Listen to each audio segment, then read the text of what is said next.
Enterprise. Its 5-year mission: to explore strange new worlds, to seek out new life and new civilization, to boldly go where no man has gone before.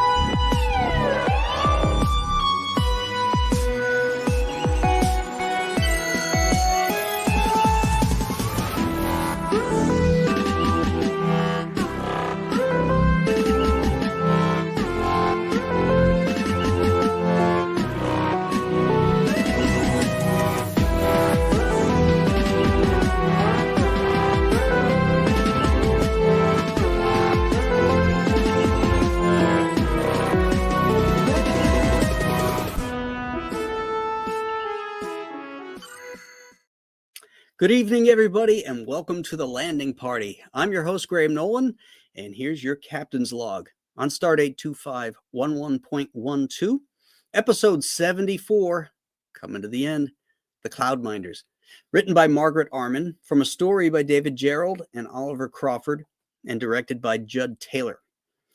David Gerrold was surprisingly not well regarded by producer Fred Freiberger. Freiberger did not care for Gerrold's first and only Star Trek script. In fact, it was his first professional script, The Trouble with Tribbles, and told him so when they first met. He also felt that he was young. He was only 23 years old, inexperienced, and really didn't want to use him again. Freiberger went on to say that Star Trek isn't a comedy. The truth is Roddenberry didn't like it either, and that's what started the rift between Roddenberry and Gene Coon, which eventually made Coon leave the show. And a lot of that comedy is primarily in that second season when Coon was the showrunner. Great season, but there was a lot more comedy than Roddenberry liked. Gerrold had grand plans for a story about the haves and have-nots, a literal upper in the clouds and lower in the caves society. His idea came from living in Hollywood and all the wealthy people whose houses were cleaned and gardens were tended by the working class from the poor parts of town.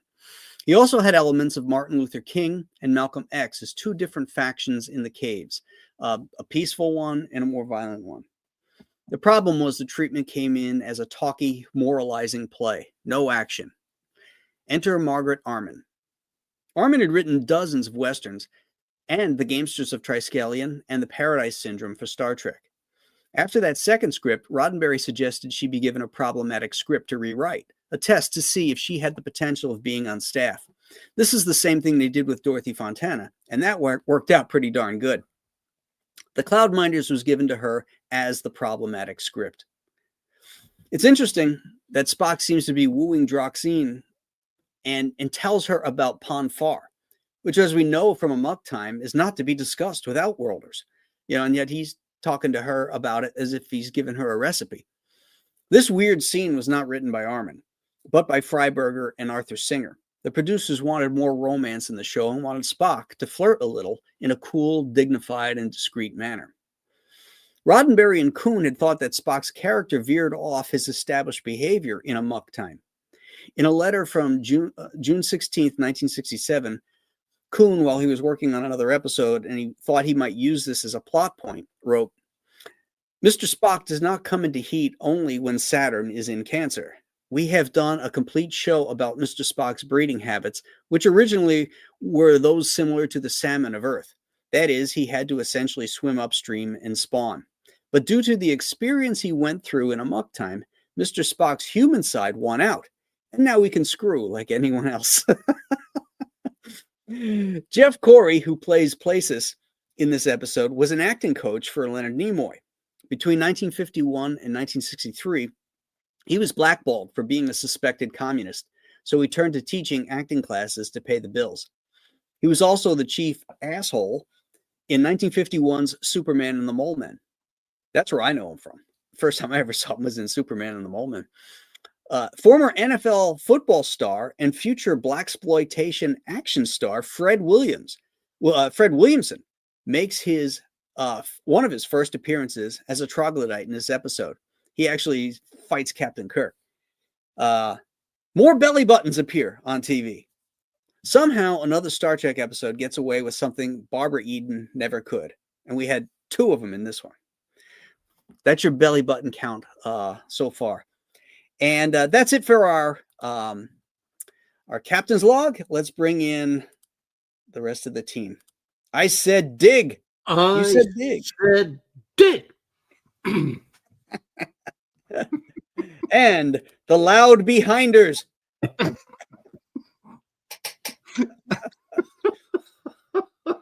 This is already more entertaining than an episode was. I can't help it.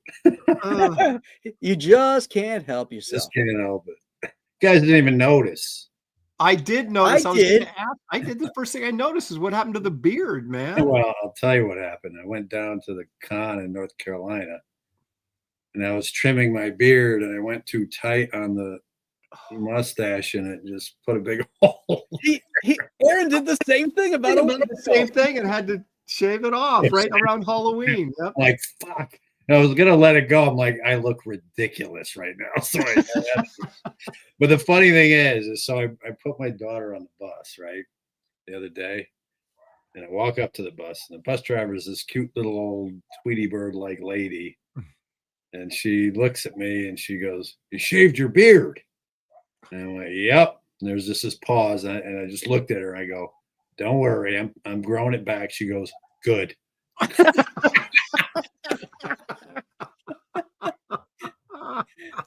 Like, I knew with that pause that it's not like, oh, it looks good. It was like, you need to grow it back. What'd you get, a free bowl of soup with that? You didn't pay for that, did you? But it looks good on you. Yeah, yeah, right. Back in the day, man. Oh my gosh. Look at this. The fiction method says, for anyone that's curious, I've been recording the names of Aaron and Ron used in addition to the scores. That's great. awesome. You to revisit those. That's going to be quite the list. Yes. Yes. Oh, man. So, what do you guys think about this? Okay. Yeah, Anna, are you out there? Where's Anna? Anna, come on the show. Where are you? Anna. What's happening? We miss our Anna. That's right. To go. All right. You're late. Okay. So that whole inner monologue with Spock, Judas Priest. Oh, what was I know that was so. That voiceover was like, what are you talking about? oh, Like we're inside his head and all these thoughts. Like it's like a captain's log, but Right. in his head. yeah. Like, how are we privy to his thoughts? Like he's like telepathically communicating these thoughts with us. Oh, it was terrible. It's almost like it was an afterthought that we needed to learn something. Yeah, and then it's like it's also him talking about. I mean, he's so seductive with this chick through the whole thing. Yeah. Like even in his thought process, there he mentions it. Like it's Well, just, she does have a nice core.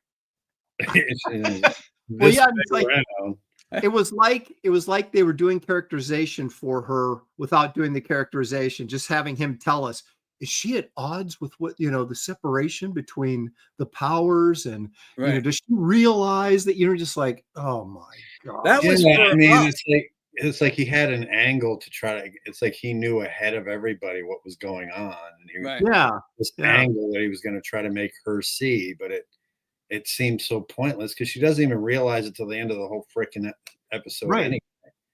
It's Yeah, not, exactly. He's wondering all this stuff, and then she clearly shows that she's as prejudiced as anybody else, and he even recognized it as in expressions. He was kind of like really disappointed in how she was responding.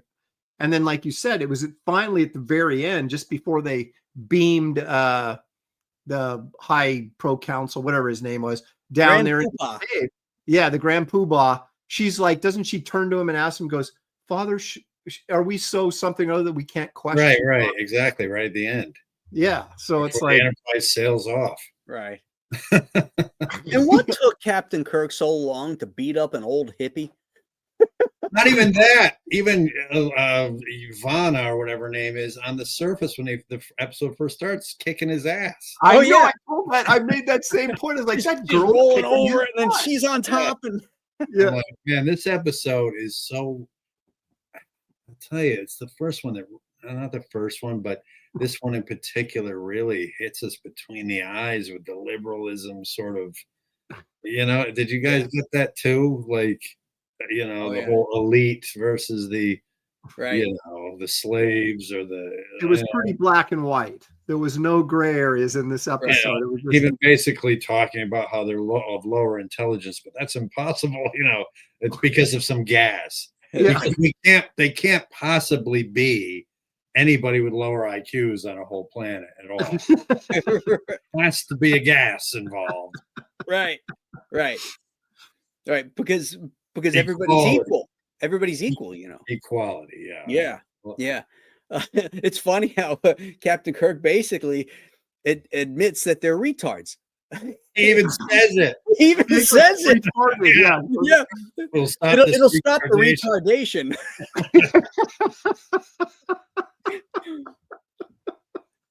The whole episode. Oh. And first of all, Vanna's 10 times hotter than the guy's daughter, man. I mean, it's just that it's so 60s free love movement, Spock. And there's even a scene where she's talking to Spock and then the camera's right by his hip and she sits down and she looks. Yeah, I was like, what's happening here now? Hang on. Section crotch, and then she kind of looks at you. Just expect Spock's hand to come over her head. It just, I mean, it was so blatant. And then Kirk's and she attacks him in bed, and he's just like, "Well, I'm kind of enjoying this," And he looks right at her boobs and stuff. Like, man, these guys in the Enterprise. It's time to dock for a year or so. Exactly, but on space. Let these guys get out of space because, man, they are horny bastards at this point. Oh, and I don't think Shatner's ever looked so thick. Yeah. Oh, dude. In this episode, he looks pretty thick. How about when he's fighting and his hair is like his wig, like his toupee comes off a little bit and it's like all up to here. Oh my God. What was the fight? Was it the very beginning where he just like jumped up and gave a double chest kick to one of the dudes? Yes. That was the opening scene. Yeah. Yeah. He was roped. He was roped up. Oh, that's right. Yeah. And he pulled the rope. He runs towards him and gives him the. He actually does one move that's actually a real judo jujitsu move when he's wrestling for the knife with the prefect. Oh yeah, when he gets the hand back like that and cranks. Yeah, he gets the hand back and he reaches in and grabs his own wrist. That's a real move. He could have flipped him right over with that. Yeah, it's called an Americana. If it was the arm was going the other way, it's called a Kimura. But he had an Americana on him standing, and then he went to, and you could see how he would have flipped the guy over, but then they had to choreograph it where he shoved him off, which would have never happened like that. But it was an actual real move there for the I think Shatner, he was into karate or judo. Judo, I think he had done. Yeah, he was on Circus of the Stars, man. He had lit his arm on fire and broke the block. That's right. The wood block. Well, in Charlie X, he actually was doing trying to teach Charlie judo. That's true. Yep. And then I will say in that scene, when he was teaching him, he had a smug look on his face, which would have pissed any kid off. He's basically laughing at him as Charlie's trying to trip him and stuff. Yeah. And he sort of manhandles him, Yeah. He was kind of a dick in that scene. Yeah. I always liked it because I always thought Charlie was a freak. So I like to see, the father figure Kirk, like, man him up. It reminded me of the Twilight Zone episode. Well, with Billy Mooney a little bit. To the cornfield, that one? Yeah. It's the same principle. I mean, Charlie just goes like this and can do anything he wants to these people. I think they probably got it from the Twilight Zone. And it's the same sort of principle where he's kind of immature and young and everybody's afraid of him, and he just needs somebody to rein him in. But in the Twilight Zone movie, the kid is guided by that woman who takes him away, and he just needs a mentor to mentor his power and everything. Right. We're getting off the actually original episode here. Yeah. Charlie X. But anyway. Well, Kirk was a bit of a wimp in this episode because he got beat up by the chick at the very opening fight scene, and then the old man gave him a run for his money in the cave, and that guy's like been up in the Cloud City, probably never done a day's work in his life. It's an art community. It's basically and he's gonna fight commune up Kirk. there. Exactly. It's the elite snobs, man. That's all it is. And you know what was funny too is because I watched the enhanced version, if you will, and it didn't get any better, you know, than that model on the cotton puffs versus the digital one where they're looking up. You know, it looks well. You're talking about when they were using that as a transition when they inserted the CGI. The city. I don't think the city looked better than it did. Yeah, it didn't look much better. It still looked crappy. Yeah. And it was better than the little model sitting on the cloud. Yeah, but not much. It reminded me of Star Wars a little bit. You know, like cloud vaping or whatever it is. Cloud. Yeah, from Empire Strikes Back. Bespin or something. Yeah. Bespin. Yeah. Yeah. But it kind of looked like it a little bit. Now, some of the other shots of it, like looking down on the Earth, or not the Earth, the planet, from the balconies and stuff like that. I thought that stuff looked good, but the shot of Kirk and Spock looking up in the sky at this thing was like, come on. Well, they didn't redo that, did they? Oh yeah, they redid that shot. Yeah. Oh, no wonder. I thought you were just talking about the other one, because when I looked at it, I didn't think they had redone it. Yeah, no, they so they redid that shot where they're looking up. And it wasn't great. It just looks from that, because they use it from behind their heads, and it just looks like the thing's 10 feet away, and it's just like some little paint. Yeah. There's no sense of depth or real scale, because the details are kind of, it looks like a digital model instead of a plastic model. It would have been cooler if they didn't make Kirk and Spock look like giants, if they used a shot where they were small, or something looking up. I don't know how they would have pulled that off, but yeah, that wasn't a good angle at all. Yeah. No. I think that they had various budgets for each episode when they were doing the remasters, and a lot of it went to the Doomsday Machine. Mm-hmm. And then, some of them didn't get the love that it needed, Well, they probably had the same feeling about this episode as we do. Right. So why should we put all this? It's not going to make it better. They're like, fuck that. Why waste the time? I was half expecting, Graham, in your captain's log for you to talk about how they went over budget, because there was a lot of sets in this episode. They didn't have to go over budget because they were $18,000 in the black. So technically they did go over budget, but they used that surplus to pay for some of that stuff. So they were still in the black. They didn't use all 18 grand. So they're still in good shape at this point. And also when the guy, the troglodyte, jumps to his death, which always horrified me because I'm scared of heights. And even as a kid, I saw that going, oh my gosh, that's horrible. But dude, put up a guardrail. Are you kidding me? You're up like 10,000 feet in the air, and you could just trip and fall to your death. You would think it would be like standing on the Empire State Building with nothing to. Yeah, exactly. It was like, wow, that's not a very good guardrail they got going on there. And on that guy, anyway, man, was it really that bad that you had to throw yourself off to him like that? Right. I mean, you got caught. So what would the worst have been? Yeah, like he didn't want to. He was afraid they'd grill him, and he'd give away his, the other names of the people that were part of the resistance or something. I don't know, but I was like, because at that point they didn't know that the girl troglodyte actually worked up there, as a helper or menial labor or whatever. And they just get done talking about Spock's ears. He gets talking about how Vulcans can hear better. And then she's like 10 feet away and slips by, and you can hear her slip by, and he doesn't pick up on it. But he hears her in the next room. He said he woke me up. I don't know. Well, he was reaching out with his mental thoughts that he was telling us the story, and that. And then Kirk calls for Spock. He's like, Spock. And then he runs in, and he goes, I hope I'm not disturbing you, Captain. I thought that was a funny line, actually. Oh, you just called him. He just called you in there. Why disturbing you. I know, but it wasn't that. And he's holding a weapon in his hand. Well, don't you think that was put in there as a joke line for Spock? Because I mean, he's in bed with some woman, and he's like, "Oh, I'm not interrupting." Well, look at Spock.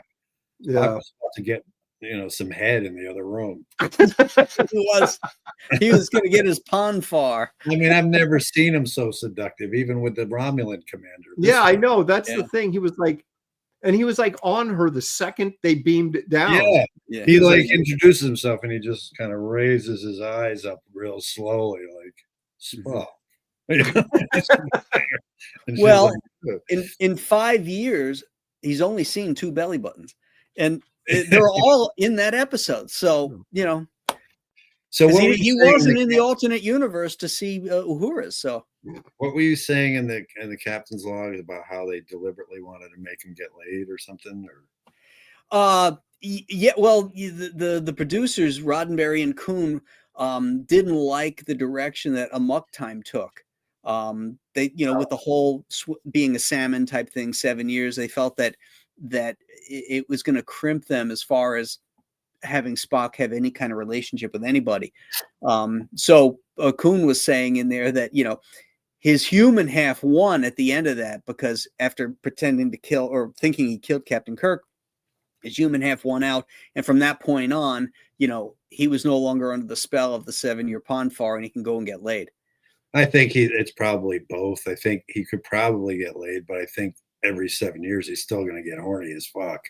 Who doesn't every 7 years? If you haven't had it in 7 years, come on. It's every 7 hours. Is it been 7 hours already? Aaron's like, yeah, well, it's 7 minutes for me. That's why we have to time this show, folks, in the chat. I'm just letting you know. That's right. At the 7 hours. Excuse me for a minute. We're on the schedule. Ron's going to be like that CNN guy. Oh, jeez. Oh, my gosh. Yeah. Don't lower the camera. Don't lower the camera. Went too far now with Aaron. So, was anybody disappointed that Kirk didn't make it with the brunette, the troglodyte chick? She was hot. Nice. She was smoking, man. Like, she was hot. Yeah. She had some legs on her. Like, yes. She had nice legs and a nice belly. I liked her attitude. I didn't like her attitude at the end. It was very. I loved everything about her. Yeah. I love that freaking fiery spirit, because you know what she's going to be like. Yeah. Oh, yeah. Yeah. This is just the beginning of our demands. And here we go off the rails. Oh, shit. But no, I compared to Giraffe Neck. She's yeah, that girl is very lean and thin. She's very intellectual. I've never seen a girl quite that. She looks like she's made out of like what Gumby is made out of. Like pipe cleaners. Yeah. Okay. Yeah, or silly putty. She was stretched out with silly putty or something. Oh my god! Awesome silly putty was. You're rolling on the newspaper and you get the comic strips. Yeah. That was like a must-have toy back in the day, man. Get that silly putty and then go to the color newspaper comics on the Sunday page. And awesome was Bazooka Joe bubblegum. You open it up, you got the freaking cartoon in there. That was great, black and white. And we grew up.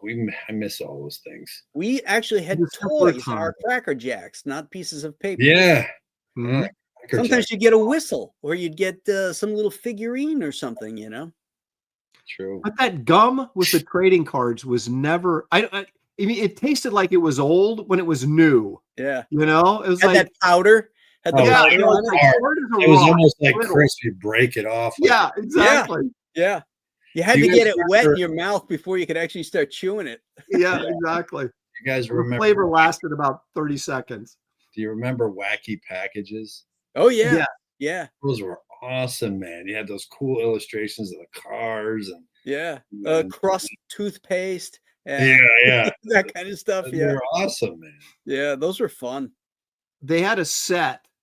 You guys remember they had the set with it? I know, Graham, you'll remember this because you probably had them, but the black and white horror trading cards with the jokes. Like it'd be a picture from Frankenstein, but with him with a word balloon with a joke or something on it. Or Dr. Phibes. You remember that movie with Vincent Price? Mm-hmm. They had with him like I think it said because he was about to kiss some chick, that's publicity photo of Dr. Phibes. and it said, "Love is never having to say you're ugly," or I mean, stuff like that. That was on all these cards. Yeah, love the "Who Peed in the Pool" was the classic one with the the creature from the Black Lagoon. Who peed in the pool?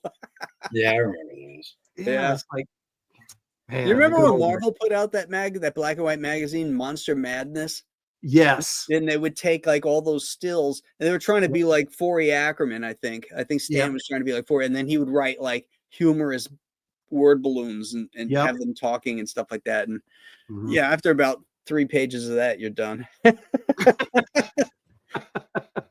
don't remember that, Ron? Monster Madness? No, I don't. Yeah, it was a Curtis publication when Curtis management owned Marvel. Oh, so that's like real far back. Yeah, it was like early 70s. It was early 70s, yeah. The 70s. And it was only a couple issues, I think, before it got canceled. I don't know. That was when did the Monster Times come out? And 1971? 71 or something. Yeah, that was early 70s too, the Monster Times. I used to love that. Oh yeah. Marvel was kind of competing with that. Yeah. Yeah. Monster Times was great because it was a newspaper. It was like reading, and it came out every other week. Yeah, that was great. I still have a whole bunch of them. Yeah, me too. Every article was like something you wanted to read as a kid that was into comics or sci-fi or horror. It was like it was always Godzilla. Every time it was Godzilla, I was like, man. And Star Trek too. There was a lot of Star Trek. Yep. And how about the first like for the posters, ads for posters? They had the Frazetta posters, and then they had those movie posters, like Dracula and Frankenstein posters, and then those books about horror movies and Popeye and all that stuff. It's like I've gotten some of those since then because of those ads. I've looked for them and found them at old bookstores. I'm like, I gotta have this. It was all that, like that, and then the creepies and Eries, and and then Starlog came out. It was a really high quality first issue with Kirk and Spock on the cover. Yeah, I had that. Great, man. I had that. I don't know whatever happened to it. Yeah, but man, that was. You can read all of those online. There's a website that has them archived. Really? Yeah. I'll have to go look for them. I'll send you the link. Yeah, send me the link. I want to see it. Yeah, it's pretty cool. All the ads, everything. It's like you turn the page like you're reading the magazine. Back to the episode real quick before I forget. So, this is Star Trek. Okay. Yeah, sorry. Before we all just so you know, folks, we're in the 3rd season. So my mind is further clouded. That's a nice Aaron move right there. That's a very nice Aaron move. Transition. You guys get the same weird feeling when at the very end when the Enterprise is sailing away from the planet, that it wasn't science fiction at fucking all. I just felt like they just went to Portland, Oregon or something. It was just, it was weird. Like it became so unbelievable to me that these things, these ideas, these political ideas are going on other planets. And these are different people other than human. They're just humans. I mean, they're not other beings or anything like that. It just feels so unreal to me. Whereas before, it never felt like that. In the beginning, like you can make the case that Balok is an alien, or the Romulans are aliens, or all these things, the Doomsday Machine. But then this whole fucking era of Star Trek at the end is just all this crap, these statements being made, and I can't stand it. Well, it felt artificial.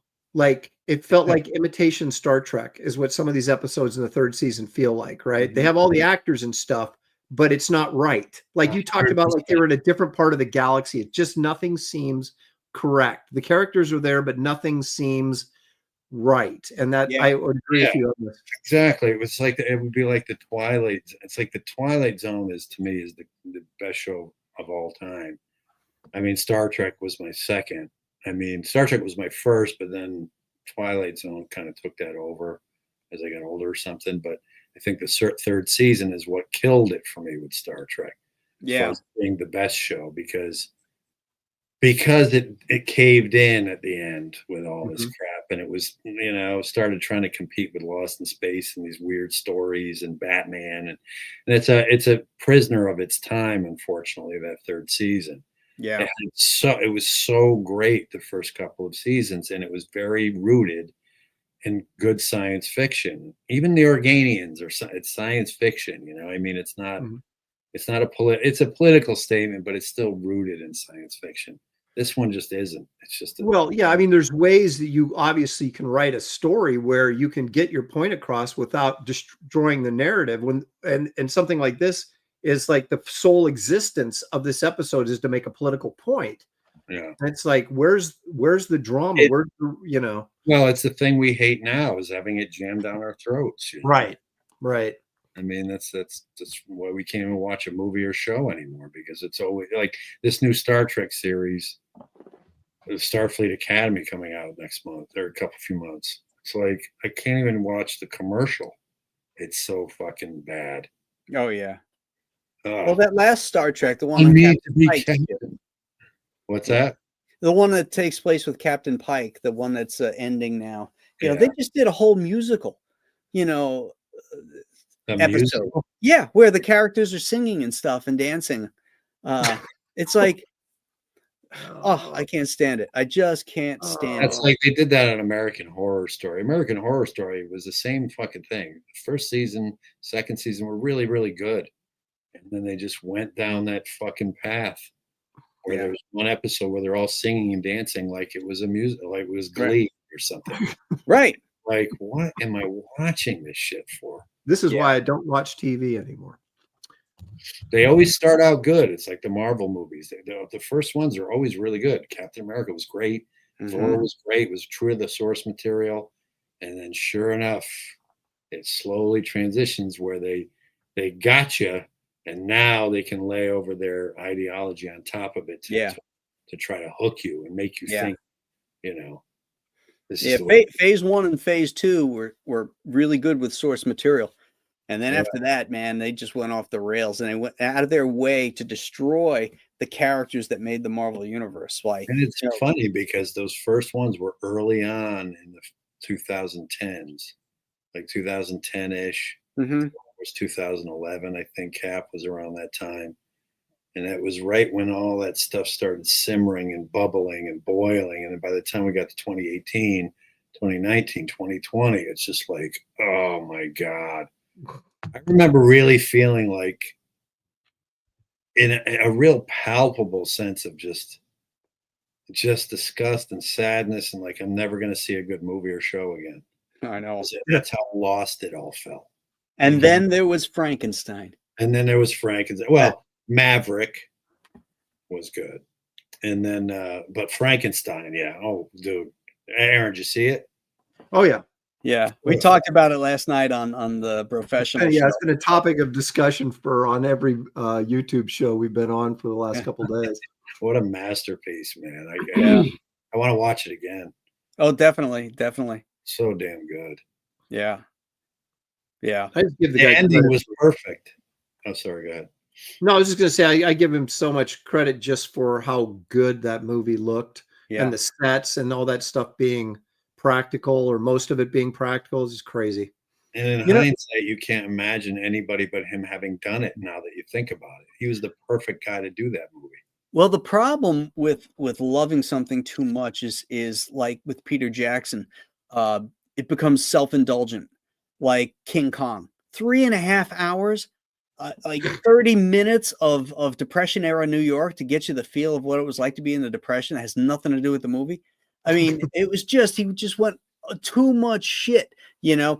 Get to the meat of the story. How long was the first one, the original? The RKO one? Yeah. Oh, 90 under minutes. 90 minutes, I think. Yeah. Isn't it funny how back then that movie had women freaking out because of the stop motion animation? Like, to them, that was CGI back then. Right. Sure. It was like, oh my gosh. Yeah. It's like, you know, these jerky movements with, you know, fighting the dinosaurs. But to them, that was like, oh my God. Say, what's Denim got in here? It's some kind of gorilla. Ain't we got enough of them in New York? Oh my God. Ain't we got enough of them in New York? You I could love read that. the lines on that one. What's that? They said you don't have to work hard to read between the lines on that one. For what they were saying back then, I mean. Yes. Oh yeah, yes. yeah. Great stuff. Well, so Graham, you said that Fred Williamson was one of the troglodytes at the beginning. Yeah. I missed that. Did he have like a wig on or something? Yes. Okay. Yeah, They all had that long hair. They first showed him. He was the one on the far left behind, right? Like, Yep. I can't believe I didn't recognize him. Because it was, well, he doesn't have the mustache for one thing. He doesn't have Okay, well that mustache. probably threw me then. And That's he's totally- wearing that miner's glasses, you know. He's wearing that. So I had no idea it was him. Seen it a million times until I read up on the episode and I saw it said Fred Williamson. I'm like, wait a minute, is that the same Fred Williamson that was in the blaxploitation movies and was in Dusk Till Dawn? And sure as shooting, it is. yeah, I recognized him. So Kirk can beat up Fred Williamson, but he can't beat up the chick. Okay, I just want to make sure I got that straight. He was fighting two things. He was fighting her and fighting his. Yeah, that's true. His needs. His needs. He was His fighting his phone bar. captain's log. Well, you can take that two ways, but Yeah. when she's on top of him, I mean, he's probably thinking, "Yeah, this is a good spot." Oh my goodness. Yeah. Well, it ain't going to get any better next week, my friends, because next week is The Way to Eden. Oh my God. Nina's gonna be like, "I like that one." Well, crack my knuckles and jump for joy. I got a clean bill of health from Dr. McCoy. Bing. That's now. What's even worse is Spock playing that. Oh yeah, he jams with Oh, yeah. him. The Way to Eden. Yeah, And that- brother. Like he's playing that thing, is you get that steel guitar sound, that ding ding ding ding ding ding ding ding. I mean, it became so 60s, like this whole Yeah. thing, like this episode, and they just finally broke it open with that episode with The Way to Eden. Like Yeah. they just went full on hippies, stupid 60s flower powered bullshit. Yeah, they were nipping at the hippies' heels in this episode, but they go full bore in the next Yeah, one. exactly. Yeah. It was an obvious progression. Yeah. And then Spock should have had an ear fight with that frickin' Dr. Severin or whatever his name was. Right? Herbert.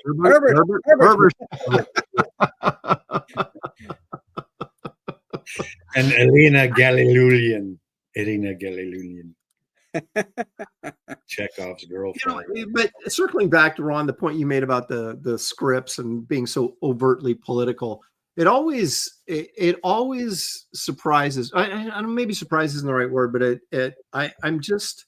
it's hard for me to accept that these guys that are so passionate about whatever it is, their political ideology, right? Because I'm passionate about a lot of things, and if I want to get it in a script, I come up with a great story, or what I think is a great story, obviously.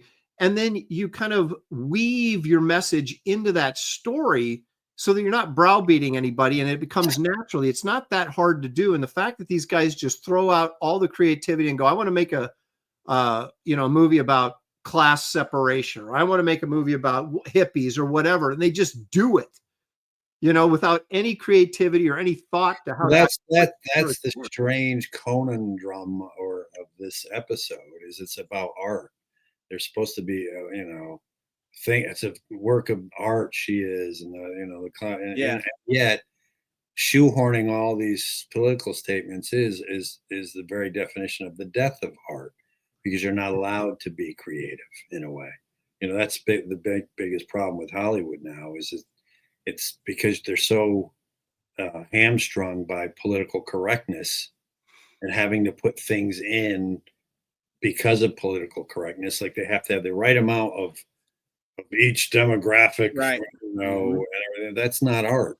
You're Yeah. not being allowed to tell your story with, the way you want it. That reminds me, I just saw a Mel Gibson film the other day. It was on Netflix called Fat Man. Right. I remember that. Yeah, it was Santa Claus. He's Santa Claus, right?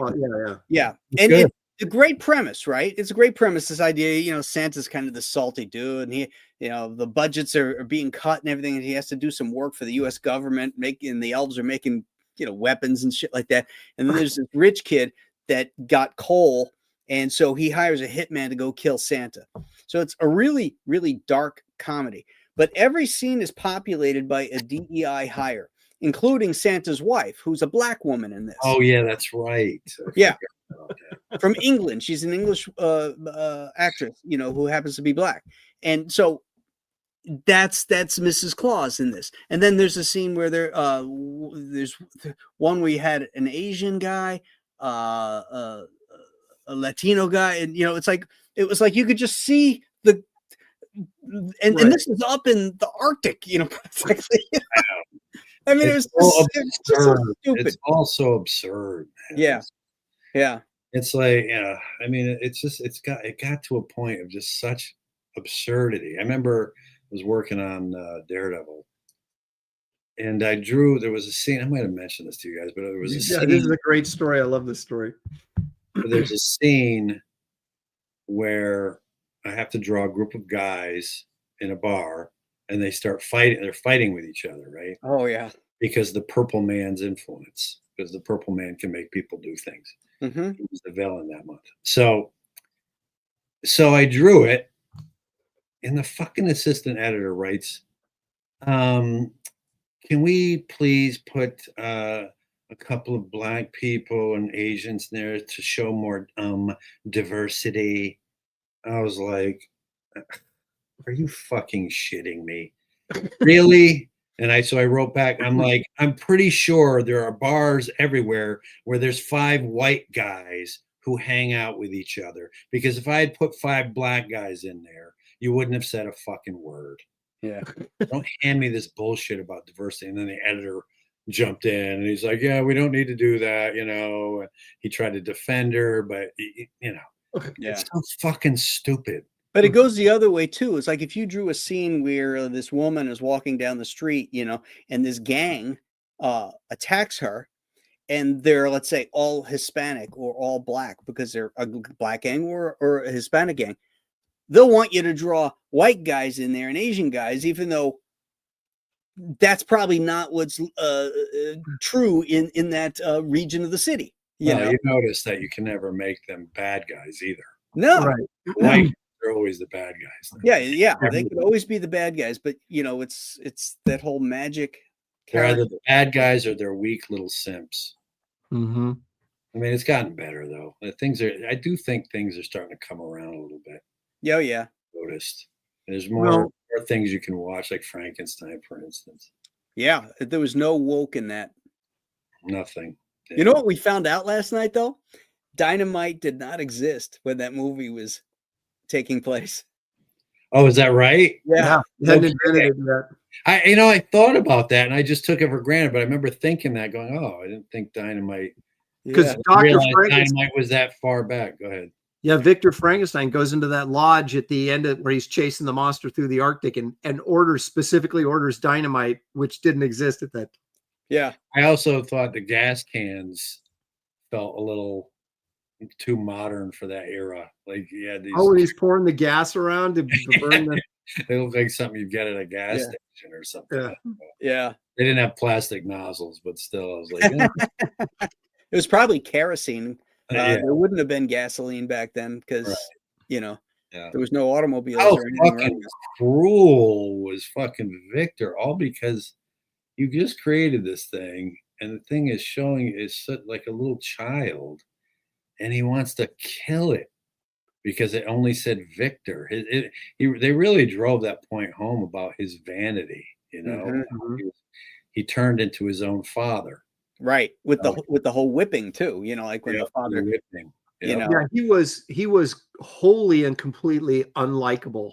Yeah, he had no redeeming value at all in that movie. Like he even goes into a Catholic confessional and pretends to be a priest. You got to be a pretty shitty dude. But that's a great scene. He wants to dick over his own brother and cockblock his own brother. Yeah. Crazy, man.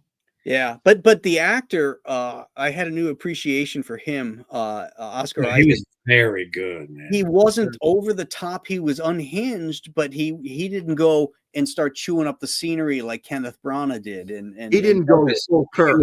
He was excellent. I mean, Yeah, he was really good.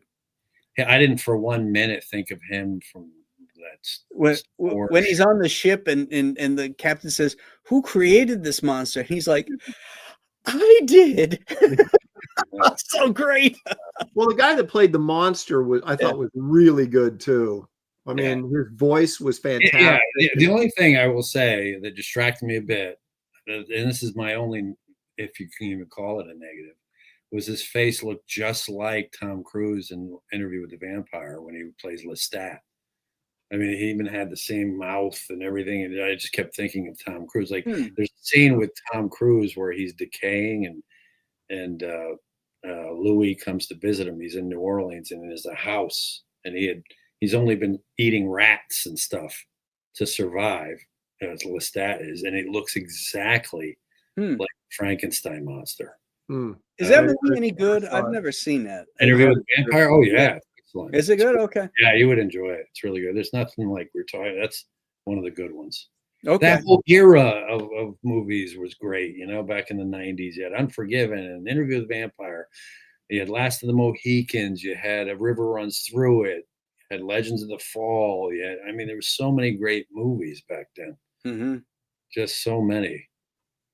I missed the only issue that I had with Frankenstein, well, I had two, but neither one of them was big enough to like ruin the film for me, but they gnawed at me a little bit. I just felt, and I mentioned this the other night on Bros, that I thought this Elizabeth's feelings for the monster came on a little too quick and were a little too aggressive too quickly. And I mean, even though I thought that too, it was instant, like there was attraction. Yeah, I mean, it's like, she sees this scarred up dude chained in the basement, and she would be going, well, okay, wait a minute, am I going to get bit here? What? I mean, I if she had been more cautious and then came back later that night, I would have bought it a little bit more. But she was right in that guy's lap almost immediately, and I was like, almost as fast as Spock and the chip. Yeah, exactly.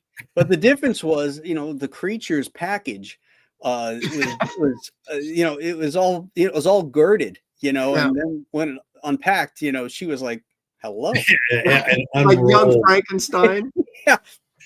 Frankenstein had to think about that when he was building that. Exactly. When he's going through the dead bodies in the war field there, it's like, no. He reminded me of the engineer from the Alien movie, Prometheus. Yeah, the same. The engineer. Yeah. Except the engineer and the Prometheus was much more muscular, but the same kind of. Oh yeah, I always see what you're saying. Kind of presence, just big and white. And I loved when they shot him from the back and showed his musculature, and he just looked so imposing. Yeah. It was very, very cool. All right, let's get some grades on this. Not Frankenstein. We're going to give grades on the Cloud Minders. Come on, Anna. What happened to you? I know you're watching, Banana. Boy, I don't like this episode. That may be a shock to you guys. But I don't necessarily find it unwatchable because I find there's entertaining bits in it. Yeah. I said, dig, he's so the gas is getting to him. Did you see Spock's reaction when he comes off the transporter and Kirk's like, it's the gas. Yes, you're right, the gas. And Spock just looks over at Scotty like, wow. Because Kirk was so gone in it. Yeah. He was like that on shore leave, Scotty, remember? Yeah. But there's so many ridiculous elements in this, and like you said, just slaps you in the face with its messaging. I'm gonna see 5 would be average, right? So I'm gonna go with a 4, I think, on this one. Yeah. Yeah, that's a good one, I guess. I mean, again, this one is so 60s sex, like Well, that's the good part, though. Spock, like, yeah, That's that true. one scene I can't get out of my head is her looking right at his, Yeah. looking up at him. Like, seriously, I expected to hear zip or his hand push her head down or something. It was just crazy. And how he's in the next room and he's thinking about her and he gets up and walks over to her all seductively. And man, I'll tell you. And then Kirk's in the next room. It was like they picked these two up on Tinder or something. Yeah. And they were cutting back and forth between them too, which I thought was kind of funny. Did you notice though, when Spock was talking to her, when they were standing just before she sat down, they never flipped that camera. We were always right on Spock's ear and looking at, and she was doing the whole, and I was like, can we have a reaction of Spock in here? Maybe a little bit. Like the whole scene was like over his shoulder down at her when she was saying all this I stuff. think the camera was coveting her for what it's worth. I mean, Yeah, well, I think she was so weird looking that it worked with Spock, I will say, because she looked almost alien like, and she was so elongated and yeah. her neck, I honestly feel like she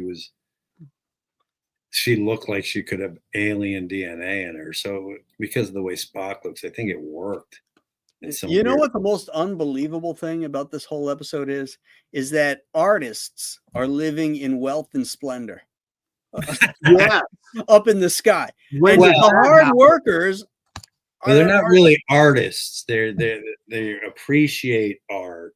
That's true. I mean, when they're walking through the room or whatever, Yeah. there's all these sculptures and things on the wall that are very almost, and I wouldn't say Andy Warholish, but they look like it's like a stuffy, snobby art museum, that people would read into a piece of metal on a pole, and it's the most brilliant thing they'd ever seen. So I think they didn't represent the artists doing the work. They represent the snobs who read into all the art and make money off it. Yeah, but the artists are living up there in Cloud City. They're the celebrities of this city, right? Would be the That artists. would have been a more interesting thing to explore. Yeah. I think that would have been a good angle to have, but they had their political statement to make. I would have to give it, man, I'm not a fan of this one. I feel like, again, it's just another one, as we have gotten this far into the third season, where it just really, it's like trying to reach the speed of light. Like the more something with mass approaches the speed of light, the denser it becomes, and that's why it can never reach it. It gets heavier and heavier. I feel like that's what Star Trek was doing. It was reaching that point, but these episodes are just dragging it into this weighted mass of just Crap. yeah. Crap. At the end of the second season, nobody could imagine, Star Trek ending. By the end of the third season, you couldn't wait for it to end. Yeah. I mean, I'm like, I even told my wife, I'm like, I can't wait for this to end. I know we still got like Not 10 more this. episodes, don't Not we? this, Something just ridiculous like that. This is 73, so we've got 6 more episodes. Oh, But 2 of them, we know 2 of them are good. That's true. We have Savage Curtain and All My Yesteryears, or or something like that. Yep. that I think could be in the first season. Yeah. So I can't wait. So I'm looking forward to that, just to be like, oh yes, okay, there it is. That's Star Trek. So I'm going to give this, even though I like the sexual innuendo and everything, I just cannot stand the rest of it. I'm going to give it one of my lower ones. Give it a 3.5. I just Good. I'm looking at Fiction Method said my 3s were The Empath and Whom Gods Destroy, and I would throw the likability of this right in there. So I'm gonna go with a 3 on this. Yeah. the half for me is the scene with Spock and her looking at his crotch. Here's around 3.5. Friday's Child, you gave a 3.5? I hate that episode. Oh, I love that episode. I cannot stand the Italian Klingon. And that's the other thing about this episode. These freaking guys are walking around with pizza hats on. Those freaking, those guys who are the soldiers or whatever, dragging them, capture all the Speaking of, they're artists, Ron. They're speaking of the Pizza Hut. Speaking of the Pizza Hut guy, he brings in the food or whatever for what's her face. Well, and Kirk had just beamed into the cell prior. Kirk waits till the guy turns around and can see him before he shoots him and stuns him. So then he identifies him to. Yeah, I thought about that too. Either way, I remember thinking that too. You're right.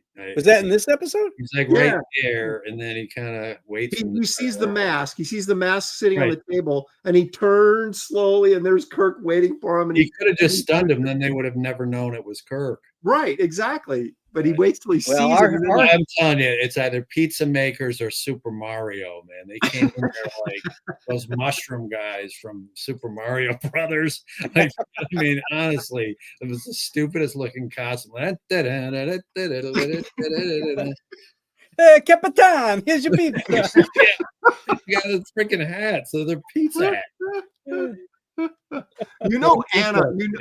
Anna would give this like an 8 if she was here. That or Chef Boyardee on steroids. Yeah. All right. Well, we'll have to get Anna's score next week from her. And then I'll be interested to see her score for next week's show. So she liked this one, right? Or she didn't like it? No, she said she liked this one. I think she said she liked this one. Yeah. I think she went, I like it. Yeah. which means that's an 8. It's always for some weird thing like picture method. I did get it, but I just got Ron's email today, so I haven't sent it to him yet. I'll send it to him today. Yeah, I didn't even realize you wrote that till today.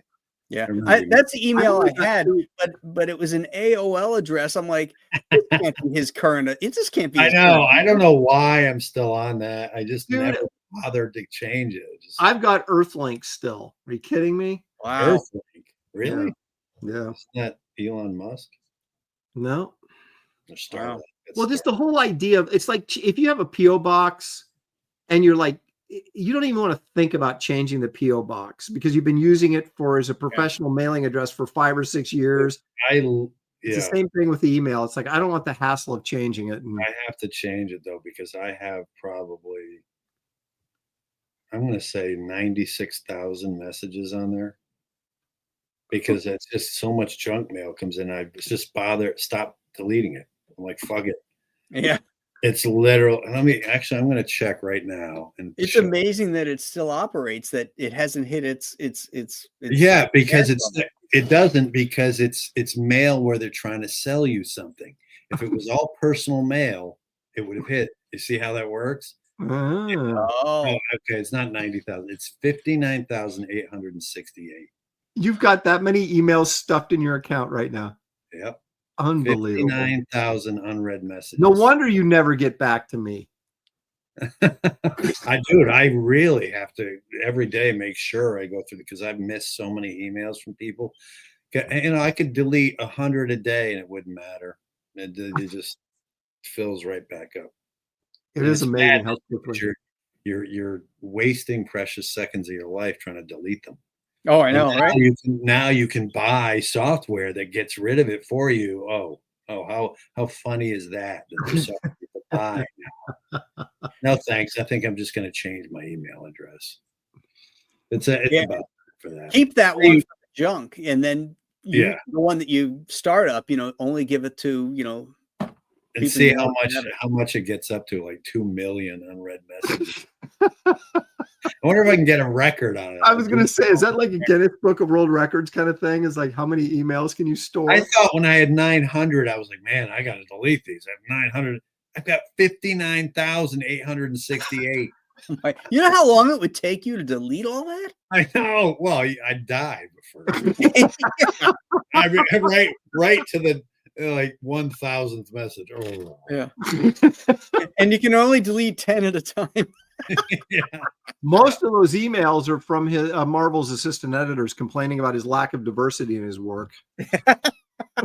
I just turned down. Like they wanted me to they asked me to do a couple covers. I mean, I love Nick Lowe. He's a great guy. I would always do something for him, and I was going to do them, a couple Spider-Man covers. But then they sent me that boilerplate contract, which says basically you don't own anything. Everything you do, Marvel owns. Blah blah blah. And I was so turned off by it that I just said, I wrote back. And it was a group email with all the higher ups. I said, you know what, guys? I said, basically in so many words, I said, I've done enough for Marvel over 35 years. I said, if I sign any contract, it would be to be something that I share in. I'm not going to do this anymore. I just can't. I couldn't just on principle sign that fucking thing. Yeah. It's just I didn't so know Nick Lowe wrong. was still there. What's that? I didn't know Nick Lowe was still there. He's a good guy. Yeah, he's a great guy. I really like him. He's always been good to me. And there's other ones who's still there that but who we've talked about. But Is Mark he's Benicia still there? He's one of the good guys. I think so. Yeah.